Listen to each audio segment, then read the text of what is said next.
सोचिए, आप एक ऐसे बाजार में जाएं जहां आपको आलू, प्याज और टमाटर की तरह दुकानदार नोटों के बंडल बेचता नजर आए, तो आपको कैसा लगेगा? आई गेस आपको बड़ा अजीब लगेगा, लेकिन आपको जानकर हैरानी होगी कि दुनिया में एक ऐसा अनोखा देश भी है जहां फल, सब्जियां नहीं बल्कि पैसे बिकते हैं। जी हाँ, पैसे जो हमें अपने देश में सीसीटीवी की नजरों में रहते हुए एटीएम या फिर बैंक से मिलते हैं, मगर यहाँ तो मंडियों में ही मिल जाते हैं। अब इसके पीछे की वजह क्या है, ये जानने के लिए आपको हमारा आज का ये वीडियो अंत तक देखना पड़ेगा, जिसमें बात हो रही एक ऐसे देश की जहां नोट रद्दी की तरह बाजार में किलो के भाव मिल जाते हैं। तो चलिए फिर शुरू करते हैं आज का वीडियो। करेंसी किसी भी देश की इकोनॉमी की नींव होती है। यही वजह है कि दुनिया के लगभग सभी देश अपने यहाँ के सिक्कों और नोटों को बड़ी हिफाजत और कड़ी सुरक्षा में रखते हैं। लेकिन दुनिया में एक जगह ऐसी भी है जिसका नाम है सोमालीलैंड, जहाँ पैसा बंडल की शक्ल में शहर की सड़कों पर रद्दी की तरह पड़ा रहता है, और वो भी बिना किसी हिफाजत के। अब आप ये मत समझिए कि यहाँ राम राज स्थापित है और किसी को भी ना पैसे का लोभ है और ना ही चिंता। अब ऐसा क्यों है, इसके लिए हमें जरा इस जगह का इतिहास जानना पड़ेगा, जिसके लिए कुछ साल पीछे जाना पड़ेगा। कुछ साल से मतलब कुछ साल ही है, यही कोई 3-1 दशक पहले। तो वो वक्त था साल 1991 का, जब उत्तरी अफ्रीका में अदन की खाड़ी के पास मौजूद सोमालीलैंड गृह युद्ध के बाद सोमालिया से अलग होकर वजूद में आया। यहाँ के लोगों ने तो इसे अपना नया देश मान लिया, लेकिन किसी भी दूसरे देश ने इसे मान्यता नहीं दी और अभी तक भी नहीं दी है। लेकिन मीडिया में छपी खबरें बताती है कि यहाँ के 40 लाख की आबादी खुद मुख्तार जमहूरियत का दावा करती है, मगर इस जगह की हैसियत बेहद गरीब मुल्क वाली है, क्योंकि यहाँ ना कोई सरकारी व्यवस्था लागू है और ना ही यहाँ के लोगों के लिए रोजगार का कोई साधन है। वैसे यहाँ से भारी मात्रा में ऊँटों का निर्यात होता है, लेकिन फिर भी इतना नहीं कि देश के लोग सुकून से और आराम से जिंदगी जी सके। यहाँ का ज्यादातर हिस्सा रेत की चादर से ढका रहता है। वहीं पानी की कमी की वजह से इलाके में सूखा पड़ जाना आम बात है। नतीजा, सोमालीलैंड में साधारण नहीं बल्कि गरीबी का स्तर बहुत भयंकर है, और यहाँ की करेंसी का नाम है सोमालीलैंड शिलिंग, जिसकी वैल्यू चूरन में मिलने वाले चिल्ड्रन बैंक के नोट जितनी है। मगर फिर भी यहाँ सोमालीलैंड शिलिंग के 500 और 1000 के नोट ही चलते हैं। बताया जाता है कि यहाँ एक अमेरिकन डॉलर के बदले 8500 से लेकर 9000 सोमालीलैंड शिलिंग के नोट मिल जाते हैं।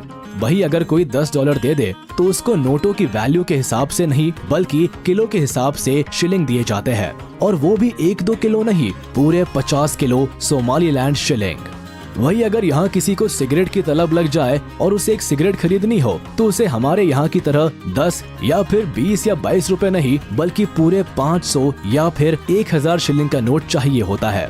वही थैला भर सब्जी खरीदने के लिए थैला भर नोटों की जरूरत पड़ती है, और अगर किसी को गलती से कोई कीमती गहना खरीदना हो तो उसे शिलिंग के नोट से भरा ब्रीफकेस नहीं बल्कि ठेला गाड़ी दुकान तक ले जाना पड़ता है।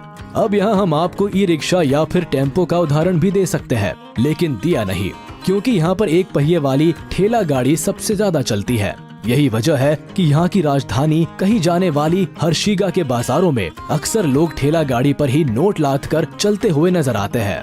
वैसे इस देश की एक खासियत भी है, यहाँ एक तरफ भारत जैसे विकासशील देश में कैशलेस व्यवस्था के लिए अभी भी जद्दोजहद चल रही है, तो वही यहाँ सालों पहले लोग कैशलेस हो चुके हैं, जिसके पीछे की वजह यह है कि यहाँ की करेंसी का डिवैल्यूएशन हो गया है, और करेंसी के रद्दी में तब्दील होने की वजह से लोग लेन देन कैशलेस करने में ही भलाई समझते हैं। वो छोटी से लेकर छोटी और बड़ी से लेकर बड़ी चीजों के लिए सिर्फ मोबाइल पेमेंट का ही इस्तेमाल करते हैं, क्योंकि यहाँ ना तो क्रेडिट कार्ड का ज्यादा चलन है और ना ही डेबिट कार्ड का, इसलिए यहाँ फोन की व्यवस्था जिंदाबाद है। वैसे क्रेडिट और डेबिट कार्ड से याद आया कि इस देश में एक भी अंतर्राष्ट्रीय स्तर पर मान्यता प्राप्त बैंक भी नहीं है। ऐसे में ये बात स्वाभाविक हो जाती है कि यहाँ ना तो कोई बैंकिंग सिस्टम है और ना ही कोई एटीएम। यही वजह है कि आपको यहाँ भिखारी भी बहुत हाई टेक नजर आएगा, क्योंकि वो भी अपना लेन देन मोबाइल से ही करता दिखेगा।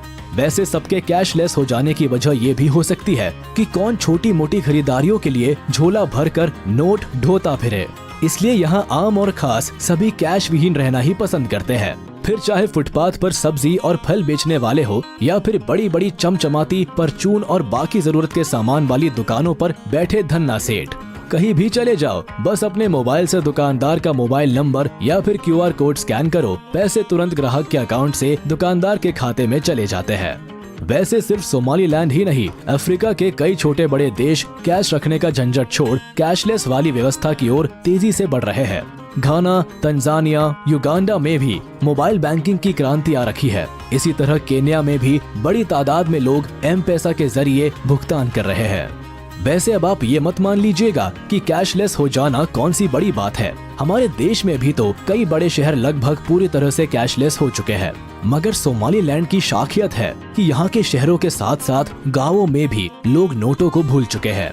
BBC में छपी रिपोर्ट बताती है कि यहाँ के गाँवों में 60% से ज्यादा लोग अब अपने मोबाइल के जरिए ही पूरा लेन देन कर रहे हैं। साथ ही यहाँ 16 बरस से ज्यादा की उम्र वाले 88% लोगों के पास मोबाइल फोन है, जो उनके लिए बातचीत करने का तो जरिया है ही, मगर अब ये उनका निजी बैंक भी बन गया है। जबकि यहाँ के ज्यादातर लोग निरक्षर है, यानी अनपढ़ है या फिर कम पढ़े लिखे हैं। वैसे यहाँ लोगों के लिए पढ़ाई लिखाई का ज्यादा महत्व है भी नहीं, क्योंकि इस छोटे से देश में रोजगार मिलना एक बड़ी समस्या है। यहाँ के लोग मछली पालन और छोटे मोटे कामों में लगे रहते हैं, जिसमें उनकी सिर्फ आजीविकता चलती है। साथ ही ये देश अपने टूरिज्म सेक्टर पर भी बहुत ज्यादा निर्भर रहता है।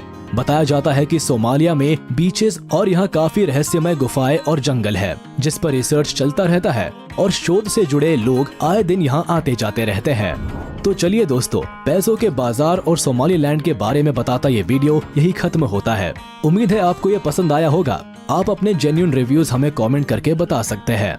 आप इसे अपने दोस्तों और रिश्तेदारों के साथ शेयर करना बिल्कुल ना भूलें और